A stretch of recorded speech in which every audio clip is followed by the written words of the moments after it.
होली क्यों मनाते हैं? होली इसलिए मनाते हैं, एक जमाना था, उस जमाने के अंदर एक जालिम बादशाह था। उस बादशाह का नाम हिरण्यकश्यप था। वो जालिम था, जैसे फिरौन जालिम था, नमरूद जालिम था, शद्दाद जालिम था, कारून जालिम था, ऐसे ही वो हिरण्यकश्यप जालिम था। उसने अपने गांव समाज के लोगों को कहा कि लोगों मुझे खुदा मानो, मुझे परमात्मा मानो।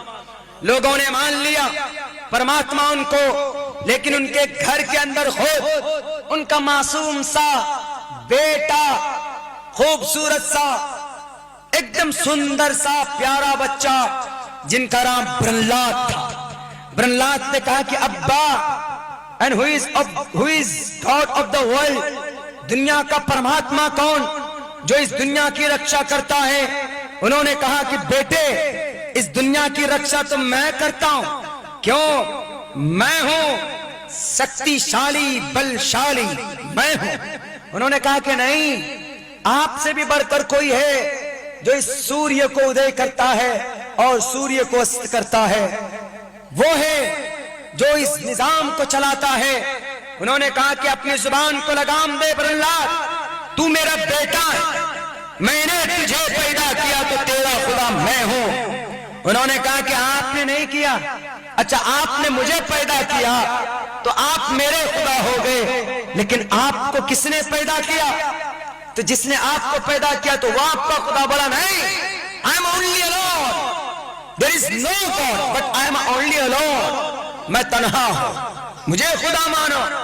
तो प्रहलाद ने कहा कि नहीं, दाल में कुछ काला नहीं, पूरी की पूरी दाल काली नजर आ रही है मुझे।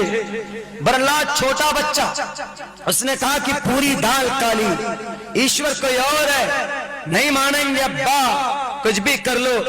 तो ये हिरण्यकश्यप अपनी दादागिरी को मनवाने के लिए एक जहरीला सांप लाया, ढूंढ कर उस जहरीले सांप को छोड़ दिया प्रहलाद के कमरे के। प्रहलाद को सांप ने डसा, लेकिन जिसकी रक्षा, जिसकी हिफाजत वो ऊपर वाला करे। दुनिया के लाल पूजक करो, तुम्हारे मारने से कोई नहीं मरता, तुम्हारे डराने से कोई नहीं डरता। उसकी रक्षा ऊपर वाला कर रहा था। हिरण्यकश्यप ने वो जहरीला सांप छोड़ा, प्रहलाद को डसा। प्रहलाद जिंदा रहा, सांप खुद मर गया। हाथी छोड़ दिए। वो बच्चा देखा कि हाथी अपने सर पर बिठाकर उसको लेके घूम रहा। बड़ा ताज्जुब हुआ कि ये बच्चा है या सर का दर्द है, कैसे इसको खत्म करे? ये तो मुझे खुदा मानने के लिए तैयार नहीं। कैसे खुदा माने? अगर तुम सही रास्ते पर चलोगे तब ना आपको सीएम माने ढंग का। आप तो मासूम इंसानों का पोस्टर लगा देते हो लखनऊ के चौराहे पर। आप तो पुराने आईएएस ऑफिसर रिटायर्ड, आप उनको भी उग्रवाद कहकर उनके नाम छाप देते हो लखनऊ के चौराहे पर। लाल मुजफ्फर साहब, शर्म नहीं आती आपको? उन लोगों के, क्या हिंदुस्तान के लोगों को प्रोटेस्ट करने का, एहतजाज करने का हक नहीं है? लेकिन आप अपनी ताकत का, बल का गलत प्रयोग करते हैं, गलत इस्तेमाल करते हैं। इसीलिए आपकी नहीं चलेगी, आपकी बात नहीं मानी जाएगी। तो उन्होंने, हिरण्यकश्यप ने कहा मुझे मानने के लिए तैयार नहीं। कैसे माने? आप तक मासूम बच्चे को मारने के लिए आपने सांप छोड़ दिया। मासूम लोगों के ऊपर गोली चलाने के लिए आपने अपने किराए के गुंडों को छोड़ दिया दिल्ली की गलियों के अंदर। कैसे माने आपको इस देश का रखवाला, इस देश का आपको लीडर कैसे माना जाए? उन्होंने कहा कि नहीं मानोगे। कहा कि बिल्कुल नहीं, हमारा ईश्वर वो है देव महान वसुर दयामान। हम तो उस परमात्मा की भक्ति करेंगे। तस्से भक्तिवान से श्यामा, परमात्मा हम तेरी भक्ति करेंगे। ईश्वरा मट्टी पत्थर लकड़ी कंकर में देव देता नहीं, न देवा मुचलाम या। परमात्मा तू हर जगह पर मौजूद है। ए परमात्मा तू कण कण में बसता है।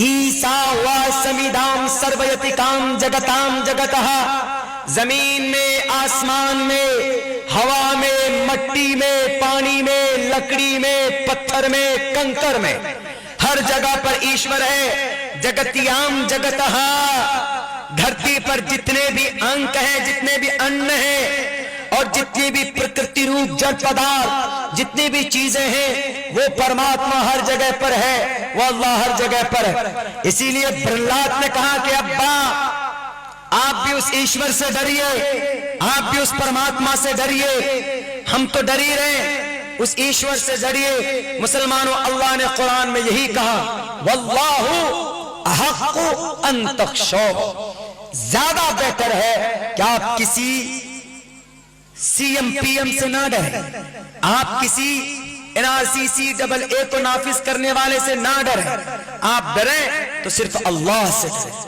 वल्लाहु अहक्कु अन तख्शौ, अल्लाह से डरोगे तो अल्लाह की इताअत करोगे, अल्लाह की इताअत करोगे तो जाहिर सी बात है कि अल्लाह तुम्हारी प्रॉब्लम को, दिक्कत को दूर कर देगा। जैसे प्रहलाद की रक्षा की थी सांप से, हाथियों से, तो अल्लाह आपकी रक्षा करेगा CAA से, NPR से, NRC से, अल्लाह आपकी रक्षा करेगा। तो पता उस हिरण्यकश्यप जब परेशान हो गया, जब उसने सोचा कि ये बच्चा तो मानने वाला है नहीं, तो हिरण्यकश्यप की एक बेटी थी, बेटी, उस बेटी को ईश्वर की तरफ से वरदान था। वरदान क्या? ईश्वर की तरफ से एक गिफ्ट मिला हुआ था कि उस होलिका को आग नहीं जला पाए, कभी भी नहीं, क्योंकि उनको एक चादर मिली थी ईश्वर की तरफ से कि ए होलिका, ये चादर लो, जब तुम्हारे बदन में ये चादर रहेगी तो तुमको कोई आग जला नहीं सकती। तो हिरण्यकश्यप ने सोचा, कहा कि ये तो बहुत अच्छा रास्ता है, इसको सांप का जहर असर नहीं कर रहा प्रहलाद को, इसको CAA से कोई असर नहीं हो रहा, इसको NPR से कोई असर नहीं हो रहा। एक काम करो, गाय के नाम पर इनको डराओ, मारो। वही चीज रची गई, गाय के नाम पर। गाय माता की इज्जत करना हिंदू धर्म के अंदर अलाउ है, वो हमारे हिंदू भाई करते हैं, लेकिन गाय के नाम पर इंसान को मारना ये गुनाह है, ये पाप है, ये जुर्म है, संविधान में भी और ईश्वर के नजर में भी। तो उन्होंने कहा कि होलिका नहीं मानेगा ये हिरण्यकश्यप, ये प्रहलाद, एक काम करो, आग के अंदर लेकर इसको कूद जाओ, वहां कौन बचाएगा? आग के अंदर तो मरना ही मरना। तो प्रहलाद को आग में डालने की तैयारी की जाने लगी। हिरण्यकश्यप ने आग की तैयारी की, आग जलाने की का ऑर्डर दे दिया। आग जलाई गई बहुत बड़े लंबे चौड़े मैदान में, जैसे हजरत इब्राहिम को नमरूद ने आग में डाला था, वही तैयारी, वही वाकया है। असल में होली हजरत इब्राहिम के वाकया से निकालकर मिर्च मसाला लगाकर होलिका का खिताब दिया गया। असल में वही वाकया सेम आप देखेंगे, हजरत इब्राहिम का जो वाकया है सेम, एकदम बिल्कुल सेम वही बातें होली के अंदर पाई जाती।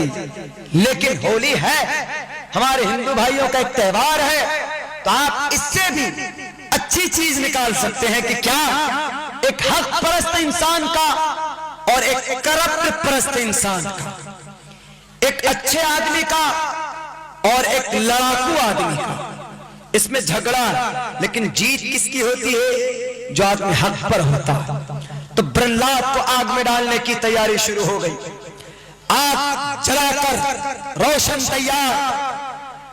अब हिरण्यकश्यप ने कहा कि होलिका जाओ अपने भाई को लाओ। होलिका अपने भाई के हाथ पकड़कर चादर ओढ़कर आग में कूद गई, आग में कूदी। लेकिन जिसको अल्लाह रखे उसको कौन चखे? वो जो चादर थी वो चादर उड़कर प्रहलाद के सर पर आ गया, और जो हिरण्यकश्यप की बेटी होलिका थी वो चादर उनके सर से उठ गया। उठने के बाद आग ने हिरण्यकश्यप की बेटी होलिका को जलाकर भस्म कर दिया। इसीलिए हमारे हिंदू भाई होलिका दहन करते हैं, यानी होलिका को आग में जलाते हैं, होलिका की मूर्ति को। क्यों? क्योंकि वहां पर हिरण्यकश्यप प्रहलाद को जलाने के लिए गई थी, लेकिन खुद जलकर भस्म हो गई थी। तो वही याद और वही कस्टम और वही स्टेप आज भी माना जाता है आज भी मनाया जाता है। लेकिन लड़ाई किनकी थी वहां पर? एक ईश्वर परस्त और एक अनेक ईश्वर परस्त। एक था अल्लाह परस्त और एक था मुशरिक परस्त। यानी एक प्रहलाद, उसने कहा कि अब्बा कोई बात नहीं, मुझे आग में डालो, वो परमात्मा मुझे देख रहा है, वो मेरी रक्षा करेगा। और परमात्मा ने उनकी रक्षा की। और ये हिरण्यकश्यप जो दादा बना हुआ था, उन्होंने कहा कि आई am only alone, I am king of the world, मैं इस धरती का रब हूं, परमात्मा, मुझे कोई नहीं छू सकता, मुझे कोई नहीं मार सकता और मेरे मुकाबले में कोई नहीं आ सकता। मुकाबले में तो कोई और उनके बाप ने, उनके बेटे ने उनकी हैकड़ी तोड़। जब देखा आग खत्म हुई तो प्रहलाद आराम से निकल कर आ गया, बैठा हुआ आराम से, बेटी जलकर राख हो गई। तब उस वक्त उनको विश्वास हुआ कि हमेशा हक की जीत होती है।